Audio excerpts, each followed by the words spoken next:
ये कहानी है एक छोटे से गांव की, जहां हर हैलोवीन पर सब बच्चे कद्दू लेकर सजावट करते थे।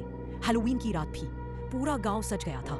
जगह जगह पर कद्दू की लाल पीली रोशनी, डरावने मास्क और बच्चों की हंसी ठिठोली। मगर गांव के बाहर एक पुराना बंगला था जिसे कद्दू वाला बंगला कहा जाता था। कहा जाता था कि उस बंगले में कभी एक पागल कद्दू किसान रहता था जो हैलोवीन पर बच्चों को जिंदा कद्दुओं में बदल देता था।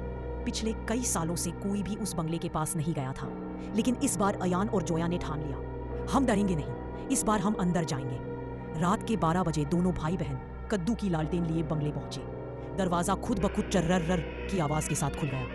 भीतर सब कुछ धूल से ढंका था, लेकिन एक कोने में चमकते हुए 3 ताजे कद्दू रखे थे, जैसे किसी ने अभी अभी रखे हो। जोया ने कद्दू को हाथ लगाया, तभी वो हिलने लगा। कद्दू फट पड़ा और उसमें से बच्चे की चीख सुनाई दी, बचाओ, वो मुझे खा रहा है।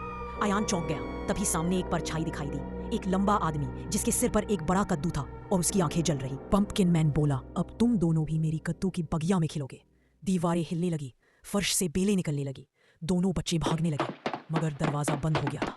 अचानक अयान को याद आया, दादी कहती थी कि हैलोवीन की रात कद्दू में दीप जलाकर अगर उसे तोड़ो तो अंधेरा मिटता है। अयान ने अपनी लालटेन निकाली और एक कद्दू पर जोर से मारी। कद्दू फटा और अंदर से एक चमकदार रोशनी निकली।